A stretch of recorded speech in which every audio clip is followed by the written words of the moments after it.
పేరు doctor Konatham Krishna, professor Jayashankar మానవ వనరుల అభివృద్ధి వేదిక కన్వీనర్ని. ప్రొఫెసర్ జయశంకర్ 92వ జయంతి కాకతీయ యూనివర్సిటీ SDLCలో women engineering and technology seminar హాల్లో 6వ తారీఖు ఆగస్టు ఆయన జయంతి రోజున సుమారు 400 పైచీలు ఫోటోలు, అంటే బాల్యకాల నుంచి మరణించేంత వరకు తను చేసిన ఉద్యోగరీత్యా ఉద్యమాల రీత్యా మేము సేకరించిన ఫోటోల ప్రదర్శన నిర్వహిస్తున్నాము. ఈరోజు మా సంస్థ పక్షాన ఫోటో గ్యాలరీకి ఆహ్వానిస్తున్నాము. జయశంకర్ గారు మర్కజ్ హై స్కూల్లో చదువుకున్నప్పుడే ఒక పోరాట పటిమ చెప్పిన విషయాలు ఈరోజు గుర్తు చేసుకోవాల్సిన పరిస్థితి మాకు వస్తుంది. నాన్ముల్కీ ఉద్యమం 1952లో అయినప్పుడు ఆయన వయసు 18 ఏళ్ళు. అప్పుడు నిన్ననాటి చేసిన పోరాటం ఆనాడు గుర్తు చేసుకొని తెలంగాణ ఎలా దగాబడ్డది, నీళ్లు, నియామకాలు, నిధులు ఎలా దోచుకెళ్తున్నారనే పరిస్థితి ఆనాడు కంటికి కట్టినట్టు లెక్కలతో సహా కేంద్ర ప్రభుత్వానికి, రాష్ట్ర ప్రభుత్వానికి సమర్పించిన రోజులు ఈ రోజు గుర్తు చేసుకోవాల్సిన పరిస్థితి మనకు వస్తుంది.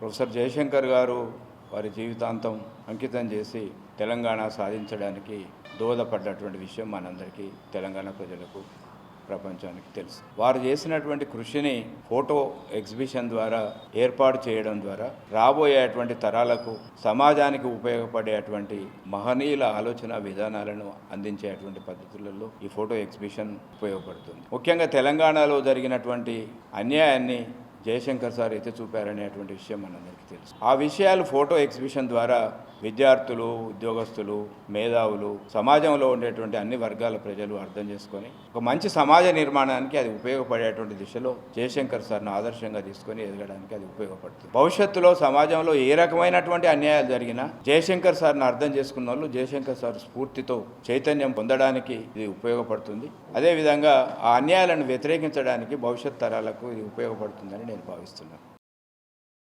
నా పేరు doctor Raj Mohammed. Kakatiya university SDLC దగ్గర మహిళా ఇంజనీరింగ్ కాలేజీలో 6వ తారీఖు నాడు జయశంకర్ గారి 92వ జయంతి ఉత్సవాలకు సందర్భంగా ఫోటో ఎగ్జిబిషన్ నిర్వహించడం జరుగుతుంది. ఈ దేశంలో చిన్న చిన్న రాష్ట్రాలు కనుక విభజన చెందితే ఆర్థికంగా ఎదగడానికి అవకాశం ఏర్పడుతుందని, తెలంగాణ అన్ని రకాల వెనుకబడిందని, మరి సామాజికంగా, ఆర్థికంగా, రాజకీయంగా తెలంగాణ వాళ్ళు వెనుకబడిపోతున్నారు.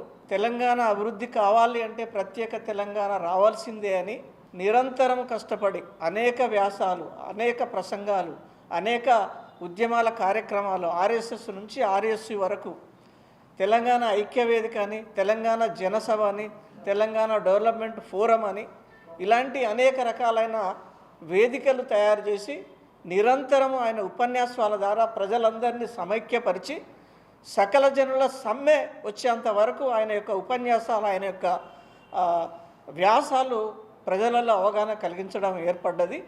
కాబట్టి ప్రజలు ఈ ఉద్యమానికి ఏ విధంగా, తెలంగాణ రావడానికి ఉద్యమానికి ఏ విధంగా వచ్చిండ్రు, ఎట్లా ఈ ఉద్యమం వచ్చింది, ఎట్లా తెలంగాణ ఏర్పడ్డది, తెలంగాణ రావడానికి ప్రధాన కారణాలు ఏమైంది, తెలంగాణ ఏ విధంగా వెనుకబడి ఉన్నదో అన్ని విషయాలన్నీ కూడా జయశంకర్ చిన్నప్పటి నుంచి కూడా ఆయన తెలంగాణ మీదనే జీవితాన్ని ధారపోసిండు. అది గుర్తుంచుకొని అందరూ ముందుకు రావాలి. తెలంగాణ ఉద్యమకారులతో పాటు మహిళా సంఘాలన్నీ కూడా ఈరోజు ఆయన చేసిన కృషి గురించి మనం ఆలోచించవలసిన అవసరం ఉంది.